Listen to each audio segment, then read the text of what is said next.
हाँ चलो, जब कॉपी कर रहे हो तो कर लो फिर जल्दी, फटाफट जल्दी, थोड़ा स्पीड में करो बेटा, क्योंकि तुम्हें आदत डालनी चाहिए। अगर कल को तुम जीडी और एसएसबी में जाओगे ना, तो वहां पर भी कई बार क्या होता है, जो तुम्हारा जीटी होता है ना एसएसबी में, तो वो तुम्हें लिखने के लिए बोलता है, और स्क्रीनिंग में फटाफट लिखने पड़ते हैं आपको, वर्ड सॉरी स्टोरी लिखनी पड़ती है। तो इसलिए अपनी हैंड राइटिंग और अपनी स्पीड लिखने की बनाओ, ठीक है ना। एनडीए वाले तो खास कर बना लो, क्योंकि एनडीए में तो एसएसबी जाना ही जाना पड़ेगा। तो वहां पर तो तुम्हें टैट वैट ये सब, जिस दिन मैं तुम्हें टैट कराऊंगा ना, वेट कराऊंगा, मैं जल्दी करा रहा हूँ, टेंशन ना लो। मैंने अपनी टेक्निकल टीम को बोल दिया है कि वो सारी चीजें रेडी कराए, और मेरे नोट्स जो मैंने यूज किए थे उस समय पर वो भी तुम्हें बताऊंगा, ठीक है। सारी चीजें बताऊंगा, टेंशन मत लो, मैं अपना आप करा लूंगा, सब चीजें मैं करा दूंगा, मेरी टेंशन है उसे छोड़ दो। अगर मैंने ये मुद्दा उठा लिया है ना, तो अब जंग भी मेरी है और जीत भी हमारी ही होगी, ठीक है, टेंशन ना लो। बिल्कुल स्पोकन मैं कराऊंगा, और ऐसी स्पोकन कराऊंगा कि आप बोलोगे सर यस ये होती है स्पोकन। वो वाली नहीं, मैं देख रहा था आज क्लास लेने से पहले एक स्पोकन चला रखी है, उसमें क्या हो रहा था कि उसमें सेंटेंस बनाए जा रहे हैं, राम खाना खाने जा रहा है, मोहन गाना गाने जा रहा है, मैं नाच रहा हूं। सोचो अगर कोई ये पूछे कि जब कोई बच्चा नेशनल डिफेंस एकेडमी की एसएसबी देने जाएगा तो क्या वहां ऐसे सेंटेंस काम आएंगे, रोहन गाना गा रहा है, मोहन दादा नाच रही है। एसएसबी में भी नादा ही नाचेगी, फिर ऐसे सेंटेंस काम आएंगे वहां पे। ये तो तुम्हारा बेवकूफ बनाने वाली बात हो गई। क्या spoken classes, do you know what about spoken classes? Spoken classes का मतलब है आपको वो स्टैंडर्ड सेंटेंस चाहिए, आपको वो स्टैंडर्ड वर्ड चाहिए, आपको स्टैंडर्ड इडियम्स एंड फ्रेजेस चाहिए, जिनके बेस पे अगर आपको सेंटेंस मिले, India Pakistan relation, India China relation, Doklam case, ऐसे केस देगा वो, और वहां पर तुम सोचोगे ये डोकलाम केस क्या आते, तो मैंने सुना ही नहीं।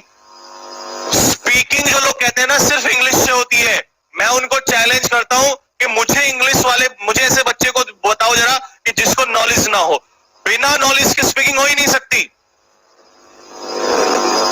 Because I have given many times SSB, I know that कि वहां पर क्या दिक्कतें आती हैं।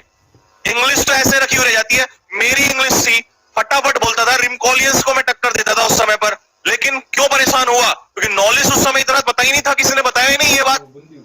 जब उसने जाते ही बोला, मेरे पास एक बार टॉपिक आया था, जब मैं उसमें भोपाल वाले में गया था, जो मेरा सेकंड वाला था, उसमें क्योंकि जब मैं सॉरी स्क्रीन आउट हुआ, उसमें तो मतलब ही नहीं बनता, उसमें तो केवल आपको टॉपिक तो बहुत दूर की बात है, केवल आपको क्या मिलेगा स्टार्टिंग में, आपको केवल स्टोरी मिलेगी। लेकिन जब मैं कॉन्फ्रेंस वाले में गया, वहां टॉपिक क्या जानते हो, उसने काला चश्मा ऐसा लगा के रखेगा और बाबूजी की तरह ऐसे बैठ जाएगा और बोलेगा, yes gentleman the topic is euthanasia, let's start.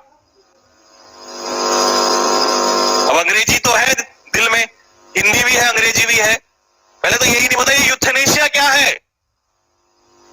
1 minute तक तो सोचा व्हाट इज यूथनेशिया, सबको समझ में ही नहीं आया क्या बोले। और वहां 1-2 ऐसे थे भाई जो हिंदी में बोले, सही बता रहा हूं मैं आपको, हिंदी में बोले। यार मेरा खुद का दोस्त था। अगर तुम्हें कभी देखना हो ना कि वास्तव में एसएसबी क्या होती है, मिथ, इतनी सारे झूठ इस दुनिया में फैला रखे हैं लोगों ने, और सबसे ज्यादा झूठ तुम्हें पता है ना, वही फैलाएगा जिसने कभी एसएसबी नहीं दी। पूरा रिकॉर्ड निकलवा के देख लो उसका कि क्या तुमने कभी एसएसबी दी। एसएसबी को इतना बड़ा भ्रम बना रखा है लोगों ने कि इंग्लिश के बिना एसएसबी नहीं होगी। मैं मानता हूं ये बात कि इंग्लिश वहां बहुत मस्त है, लिख रहा हूं 100% जरूरी है, लेकिन ऐसा भी नहीं है कि एसएसबी इंग्लिश के बिना नहीं होती। चैलेंज है मेरा, मुझे बताओ जरा, मैं गया हूं एसएसबी, मैंने देखा है वहां पर एसएसबी में क्या होता है, I know it very well, I have met lot many officers Hindi वाले। अरे मैं आपको अपना दोस्त बताता हूं, आपको अपना रूम पार्टनर बताता हूं, इस समय पर मेजर है, मेजर विश्वेंद्र कटारिया, मेरी फेसबुक में सर्च मार लेना, नाम देख लेना, मेजर विश्वेंद्र कटारिया। और वो एक ऐसा लड़का था जिसने कभी अपनी जिंदगी में हिंदी इंग्लिश का वर्ड यूज नहीं किया, और आई थिंक वो कानपुर से था, उसका कानपुर से था वो, हाँ कानपुर के मतलब किसी आसपास के एरिया से था। और वो हिंदी जब बोलता था तो आप समझ जाओ कि कानपुर की तरफ कैसे हिंदी बोलते हैं, बड़े प्रेम से बोलते हैं वो लोग। वो मुझे भी ऐसी बात करता था, मुझे उसकी हिंदी सुन के बड़ा मजा आता था। देखो हम कह रहे हैं संजीव, ऐसी हरकत मत करो, देखो हम मार देंगे आपको। मैंने कहा क्या मारोगे, हम सर में जूता मार देंगे। तो भाई मुझे लगता था इतने प्यार प्यार से कोई बोल रहा है तो जूता मार ले भाई, ले ले मार ले। इतनी मोहब्बत से वो हिंदी बोलता था, लखनवी अंदाज आता था उसका निकल के। हम कह रहे हैं देखो आपसे, ऐसा knowledge bomb, he was a bomb. जब फटता था ना वो, तो वो बोलते हुए, मैं अगर वो मुझे आज देख रहा होगा कहीं पे और मेरी वीडियो, क्योंकि वो फॉलो करता है, मेरे सारे दोस्त मुझे कहीं ना कहीं कई बार देखते रहते हैं। जब वो जीडी में फटता था ना, और वो जिस दिन फटा मुझे तो उस दिन पहली बार पता चला। और मैं आपको बताऊं, उसकी जीडी, उसका एसएसबी कहां हुआ था? उसका एसएसबी यहीं पर हुआ था, देहरादून में ही हुआ था। देहरादून में उसका एसएसबी हुआ था और यहीं से रिकमेंड होके गया। और सब उसको मना करते, कोई नहीं कहता कि उसका सिलेक्शन होगा, और उसी का सिलेक्शन हुआ। नॉलेज था भाई उसके अंदर, बहुत नॉलेज था। ऐसा लगता था सुनते हुए मन खुश हो जाता था हमारा भी। तो अपनी इंग्लिश को हम लेके कहां चले गए बताओ? लेकिन जब बात समझ में आई तब तक टाइम निकल चुका था। तो फर्क इस बात का है कि जब समय होता है उस समय नॉलेज नहीं होती, और जब नॉलेज होती है तो समय नहीं होता। इसीलिए सही समय पर सही डायरेक्शन में जाना बहुत ज्यादा जरूरी है। मैं देख रहा होता हूं लोगों ने पता नहीं क्या बना रखा कि नहीं, वो क्या करके स्पोकन स्पोकन स्पोकन के साथ साथ ज्ञान कौन देगा? टॉपिक वहां पर गाय का इससे नहीं आएगा, गाय के पूंछ होती है, पैर होते, सबको ये आएगा। तुम्हें मन लगता है वहां पर ये आएगा? और स्पोकन में यही लगा रखा लोगों ने। खाने बनाने को क्या कहेंगे, ये सारी चीजें। वहां पर क्या आएगा? टॉपिक आएगा India China relation, India Pakistan relation, what is the importance of South China Sea, why there is why the world war is about to take place on South China Sea. South China Sea पे इतना बड़ा हंगामा क्यों है? Gwadar port क्या है? मुझे इतने साल हो गए छोड़े हुए, मेरे को सारी याद है, अभी तक भी याद है। क्योंकि जब एसएसबी की तैयारी करते हैं ना, तो यहां छप जाती है रग रग में बात। और उस समय पॉलिटी तुम जो पढ़ते हो ना, ज्योग्राफी एक बच्चा, पता है आप लोगों को, ज्योग्राफी ऐसे पढ़ता है ना कि फौज में सबसे ज्यादा ज्योग्राफी काम आती है। सबसे ज्यादा जो हमारे सर पढ़ाते हैं ना, ओबी पटेल सर, सबसे बेस्ट तरीका लगता है मुझे। क्यों? क्योंकि उनका मेथड है आपको कैसे पढ़ाने का, वो मैप वाला जो मेथड है। आपको अगर सुना दिया ना तो बोलोगे सर वास्तव में ये कहानी होती है। जब बोलते थे ना वहां पे लड़के, तो ऐसे बोलते थे खड़े होके उस समय पर कि यस, जैसे टॉपिक दे दिया ग्वादर पोर्ट की। उस समय ग्वादर पोर्ट बहुत ज्यादा चल रहा था, क्योंकि चाइना जो है उस ग्वादर पोर्ट के लिए बड़ा है। और ऐसा फटाफट मैप छाप देते दिमाग में कि यस, अगर पाक स्टेट से निकलेंगे, यस सर पाक स्टेट से निकलेंगे तो ऐसा होगा। अब पाक स्टेट ही ढूंढते रहो भाई, ये कहां पर है? इंडिया और श्रीलंका के बीच में पाक स्टेट है। जल संधि जानते होगे, मैं तो इंग्लिश का टीचर हूं ना, मुझे कहां से ये बातें पता चली? और 10 साल 15 साल पता नहीं कितना, मैं तो बुढ़ापा हो गया मुझे, मैंने तब एसएसबी दी थी। तब की बातें मुझे आज तक भी याद है, आज तक भी याद है। मैंने कभी उसके बाद जीएस नहीं उठा के देखा, लेकिन आज भी याद है। क्यों? दिल से तैयारी की, दिल से। और वो जो मैं बता रहा हूं, मेरा दोस्त विश्वेंद्र कटारिया भाई, ऐसे उसको ऐसा मैप छाप देता था वो, इस तरीके से पूरा एकदम बता देता था कि इंडिया चाइना, एलएसी क्या है, एलओसी क्या है, क्यों एलएसी पे प्रॉब्लम है, क्यों एलओसी पे ये प्रॉब्लम है, दिक्कतें क्या है, साउथ चाइना सी में क्यों चाइना मरने को तैयार है, क्या है ऐसा तेल है वहां पर, क्या है। ट्रेड होगा तो पाक स्टेट से ना जाके पाक स्टेट से जाना क्यों पसंद करते हैं, शॉर्ट डिस्टेंस, ये चीज आएंगी वहां पर। और राधा नाच रही है, मोहन गाना गा रहा है, ये नहीं आएगा। तो इसीलिए आज के बाद कोई नहीं कहेगा कि सर स्पोकन, जब मैं देखो मैं क्यों नहीं लेके आ रहा स्पोकन, आपको पता है मैं जब जो चीज लेके आता हूं फिर उसको अच्छे से लेके आता हूं, क्योंकि मैं अभी इंतजार कर रहा हूं। मैं इंतजार कर रहा था लोगों का, मैं देखना चाह रहा था पहले पूरे यूट्यूब पे ये हो क्या रहा है। एसएसबी के नाम पे spoken spoken spoken. Even air force की जीडी में भी वहां पर ये नहीं कहेगा गाय कैसे, एयरफोर्स की जीडी में भी एक स्टैंडर्ड टॉपिक देगा। सबसे पहले मान लो यही दे दिया जो आजकल चल रहा है, कोरोना।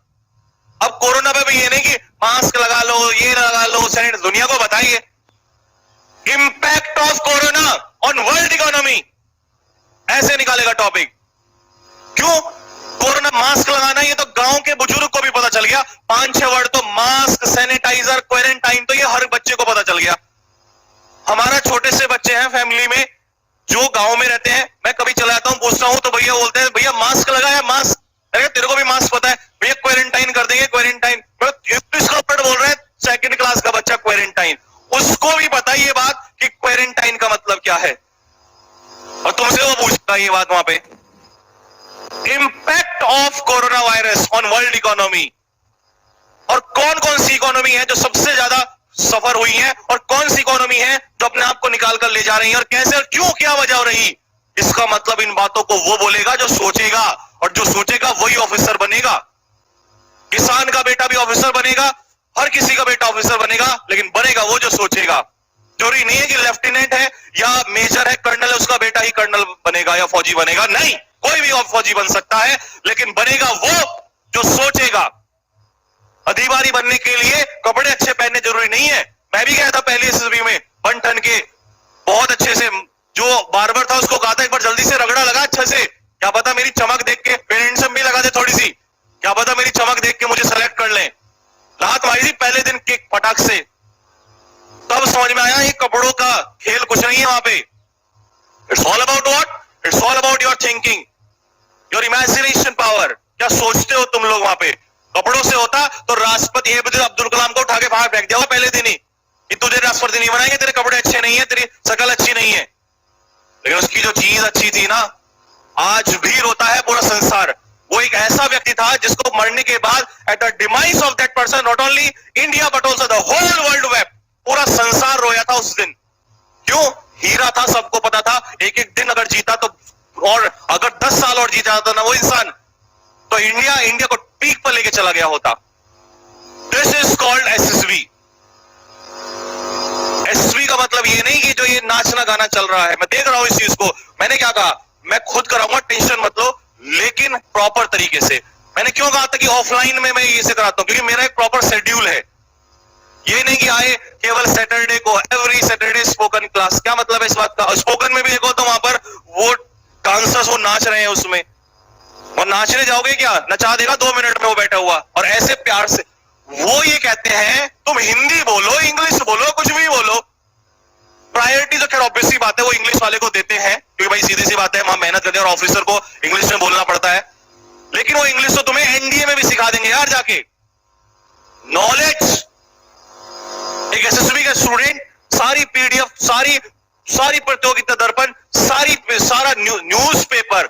अब तुम कई बार कहोगे कि सर न्यूज़पेपर, भाई मैंने ना, जब मैंने भी तैयारी की थी, और विश्वेंद्र तो मेरे साथ ही बैठा, रूम पार्टनर ही था, कुछ समय मेरे साथ ही रहा वो।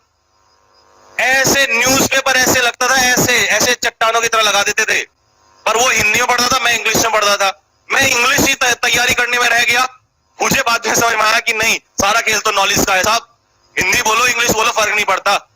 विश्वेंद्र कटारिया मेरी जिंदगी का ऐसा एग्जाम, हालांकि उसके बाद तो मेरे ऐसे हजारों स्टूडेंट रहे हैं जो सीडीएस में भी रिकमेंड हुए हैं हिंदी बोल के, लेकिन वो मेरा एक जिंदगी का पहला ऐसा एग्जाम्पल था जो मुझे सबक देके चला गया कि it doesn't matter, language doesn't matter to be an officer, language is not the criteria to make you an officer.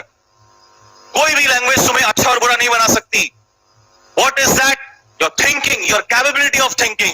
सोच कैसी है तुम्हारी? सोच हो तो बदलना मत, नॉलेज तो लेना मत, स्पोकन में लगे रहो तुम लोग, आओगे बाहर सारे के सारे वहां से निकल गए। It's all about your thinking. और जब नॉलेज होगी तो वर्ड तो आपको जोड़ोगे ही, और अगर नॉलेज के साथ साथ इंग्लिश भी लगा दी तो चेरी ऑन द केक, सोने पर सुहागा, तब देखो कौन रोकता है तुम्हें। तो सबसे पहले अगर मेरी नजर में कैटेगरी में किसी को डिग्री दोगे तो सबसे टॉप पे रखो नॉलेज, फिर लेके आओ स्पोकन, यानी फिर लाओ इंग्लिश। और स्पोकन भी वो वाले नहीं, ये छोड़ दो, ये मत करना, सही बता रहा हूं, नुकसान हो जाएगा, मेरा कुछ नहीं जाएगा, मैं आपको बता रहा हूं। लेकिन मुझे बहुत दुख होता है जब बच्चों को गुमराह किया जाता है। क्यों? क्योंकि अगर मैंने जिंदगी में एसएसबी ना दी होती तो मुझे भी नहीं पता होता। मैं भी लोगों की तरह कहता कि जब एसएसबी में जाते तो वही चेक करते तुम चलते कैसे हो, सोए कैसे हो, गाना कैसे, बैठे कैसे, अबे कुछ नहीं चेक करते वो लोग।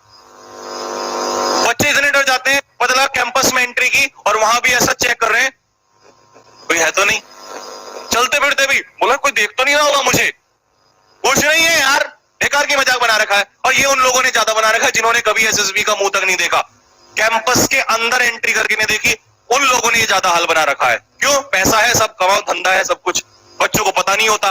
सीडीएस, मैं फिर बोल रहा हूं कल की तरह, सीडीएस वालों को करके दिखाना जरा, सीडीएस वालों को बताओ जरा ये सारी बातें, सब पता रहती है। ये एनटीए वाले बच्चों के साथ, एयरफोर्स वाले बच्चों के साथ ये सारी हरकतें होती हैं। क्यों? ये बच्चे तो, इनको पता ही नहीं होता, इंपॉर्टेंस ही नहीं पता इन बच्चों को क्या क्या चीज इंपॉर्टेंट है। एक बार बोल दिया स्पोकन, बेचारे लगे रहते हैं उसी में।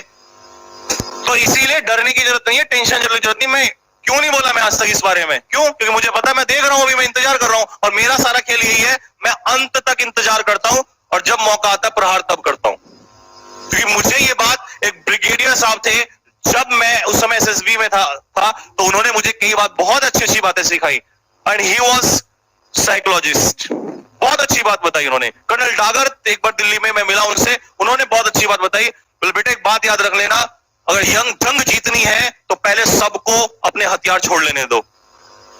Watch, wait and watch. फौज कहती है जरा एक बार देखो, हाँ ऑफेंड भी करना, डिफेंड भी करना है, सारी बातें हैं ये जो सीखनी पड़ेंगी। ये 15 OLQs आपको सीखनी पड़ेंगी ऑफिसर बनने के लिए। फौज में जाना है तो फौज कपड़ों से नहीं बदलती, फौजी कपड़ों से नहीं देखा जाता। इस बात को दिमाग में सेट कर लेना अपने। ठीक है बच्चों, आ जाओ तो फटाफट। टेंस आ गया सभी को समझ में? टेंस क्लियर हो गया?